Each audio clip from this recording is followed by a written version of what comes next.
안녕하세요. 반갑습니다. 이국영 강사입니다. AS 1분 컷 워크북 강의 우리가 이제 9회차를 한번 해보겠어요. 1번은 여러분들 요즘에 많이 나오는 판례인데 우리가 이제 방송 편성에 대해서 우리가 독립적인 의사결정에 영향을 미칠 수 있는 행위 일체를 금지하고 이를 위반한 자를 처벌하는데 요거는 이제 시험에서 친절하지 않아가지고 간섭이라는 키워드를 주지 않으셨네요. 그래서 우리가 이제 방송 편성에 대해서 간섭하는 행위를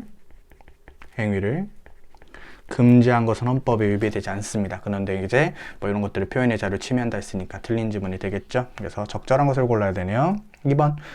여러분들과 공무원이 선거에서 특정 정당이나 특정인을 지지하기 위해 타인으로부터 우리가 타인에게 정당에 가입하도록 권유 운동을 하는 경우 형사처벌하는 것은 헌법 위배되지 않겠죠. 너무 당연한 거 아니겠습니까? 그렇죠. 우리 공무원은 정치적 중립성이 필요하다. 3번. 자, 3번은 이제 비방할 목적으로 공공연하게 명예를 훼손한 자, 이게 이제 일종의 사이버 명예훼손죄인데요. 표현의 자유를 침해하지 않겠죠. 그래서 3번이 이제 쉽게 답으로 골라낼 수 있었고요. 그 다음에 4번. 여러분들 옛날에는 이제 군사법원법상 여러 가지 판결문이 있었겠죠. 옛날엔 여러분들 우리가 컴퓨터나 이런 것들 발달을 안 했기 때문에 다 뭐가 있었겠어요? 뭐 수기로 다 돼 있었겠죠. 근데 일정한 시점 이후서부터는 우리가 이제 판결문을 PDF 파일로 따가지고 인터넷에 이제 우리가 그런 전자 형태로 저장을 할 수가 있습니다. 근데 여러분들 우리가 옛날에 있었던 판결서를 다 지금 일일이 스캔할 수는 없잖아요. 그래서 요거 이제 읽으면 이해가 되는데 인터넷 등 전자적 방법에 의한 판결서 열람 복사의 범위를 법 시행 이후에 확정된 사건에 대해서는 판결서가 분명히 있으니까 일단 이걸로 한정하고 있는 게 헌법이 위배되지 않죠. 바빠 죽겠는데 그런 것들 어떻게 일일이 다 모든 수십 년간 쌓여있는 판결서를 스캔을 뜨겠어요. 그렇죠? 그래서 이런 것들은 헌법이 위배되지 않는다라고 쉽게 읽을 수가 있었던 것 같아요. 그 다음에 4번, 40번 문제이죠. 자, 여러분들 이건 쉬워요. 우리가 이제 언론 출판, 표현의 자유로 보호되는 것들은 생각보다 넓죠. 그래서 인터넷 언론사의 선거와 관련된 게시판 대화방도 언론 출판에 의해서 보호가 됩니다. 근데 할 수 없다 했으니까 일단 틀렸고요. 1번이 바로 답이네요. 자, 2번. 언론 중재 및 피해 구제에 관한 법률은 언론이 사망한 사람의 인격권을 침해한 경우에는 피해가 구제될 수 있도록 명문에 규정을 두고 있으며, 그 다음에 이제 유족이 그 절차를 수행하도록 규정을 두고 있다. 이제 경찰 간부 지문인데, 제 생각에는 여러분들 이제 출제위원님께서 출제 의도가 뭐냐면은 사망한 사람의 개인정보는 보호하지 않는 우리 개인정보 보호법이 있어요. 요건 경찰학에서도 많이 배웠을 거예요. 개인정보 보호법.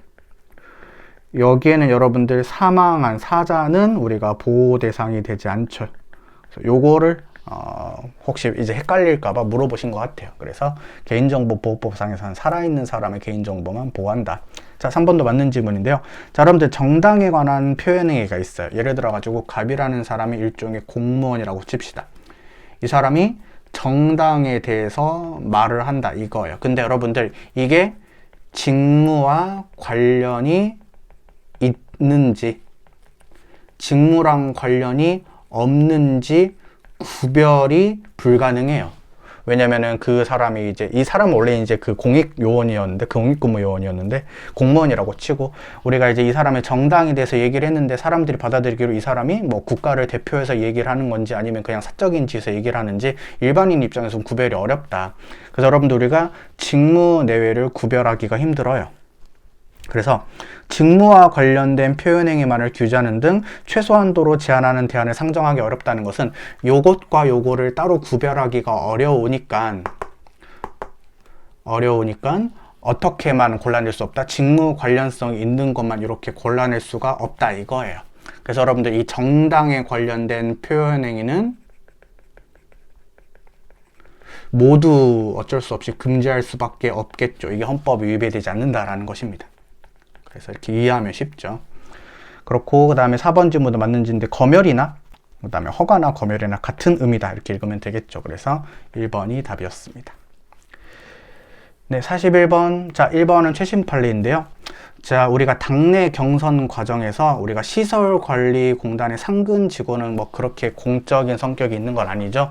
이런 사람한테 경선 운동을 할 수 없도록 금지하는 조항, 위헌 키워드가 따집니다. 그래서 시설관리공단의 상근 직원이 경선 운동을 할 수 없도록 금지하는 조항은 헌법에 위배가 됩니다. 그래서 이제 틀린 지문이고요.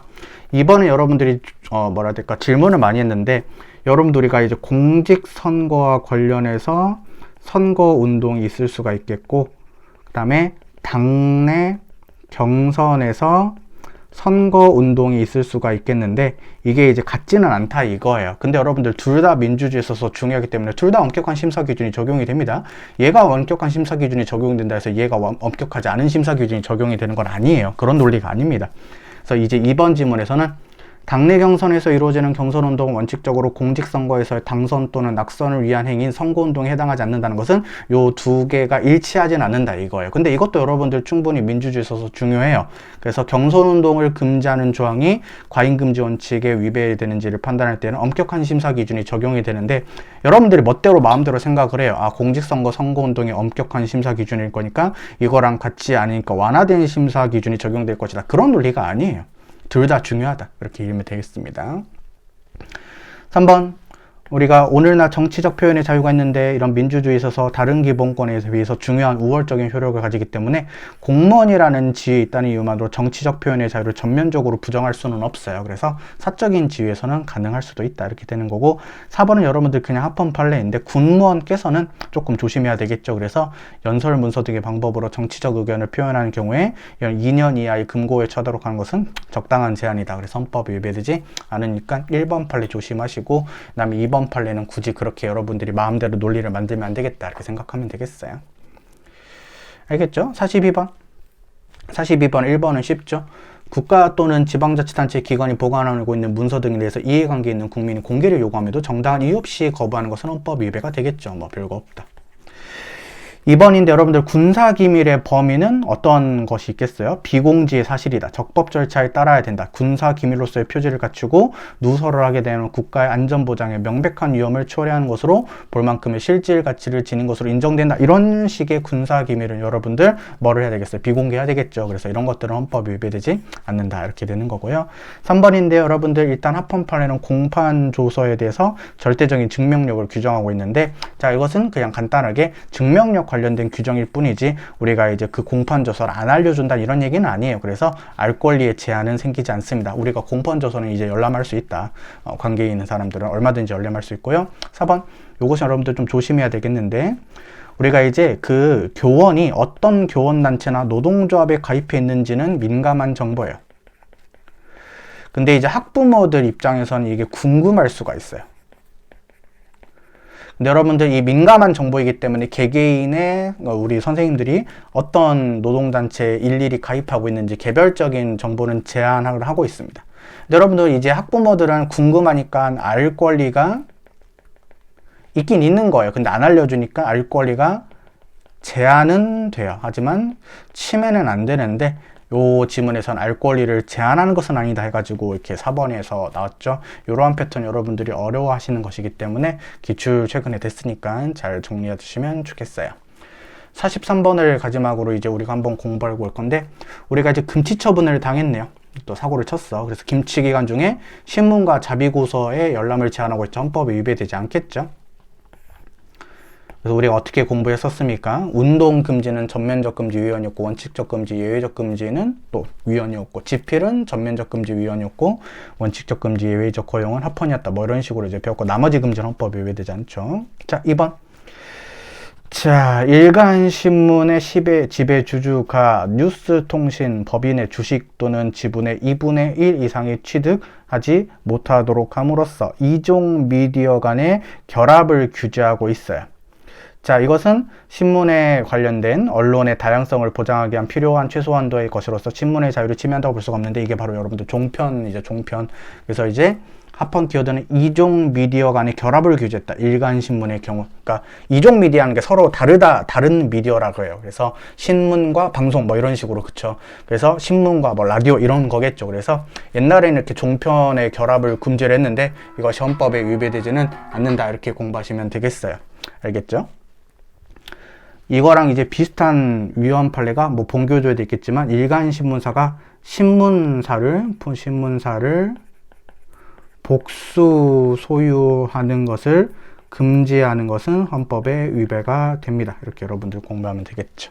그래서 2번은 맞고 3번인데 위헌 키워드가 있어요. 그 인터넷 신문인데 5인 이상의 취재 및 편집 인력을 정식으로 고용하도록 강제하는 거예요. 이거 여러분들 원래 인터넷 신문이라는 것은 이제 돈이 없거나 자본이 좀 부족한데 5인 이상의 사람을 쓰려면 적어도 인건비만 1억 이상이 넘게 되겠죠.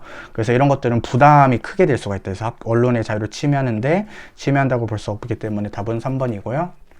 적절하지 않은 것을 골라야 되니까 4번 이 서울특별시 학생 인권조례 규정 이것은 이제 헌법이 위배되지 않는다고 해요. 그래서 우리가 차별적인 언사나 행동이나 혐오적 표현 등을 하면 안 되겠죠. 뭐 당연한 거예요. 그래서 이런 것들은 헌법이 위배되는 것이라고 볼 수는 없다. 이렇게 정리가 됩니다. 어머니한테 전화가 왔어요. 그래서 저 빨리 이거 마무리하고 어머니한테 전화를 좀 걸어와야 될 것 같아요. 자, 여러분 오늘도 고생 많으셨고요. 그 다음에 계속 진행해서 곧 끝날 수 있겠죠. 그래서 이렇게 계속 할 수 있도록 하겠습니다. 여러분들 공부 열심히 하시고 오늘도 고생 많으셨습니다. 고맙습니다.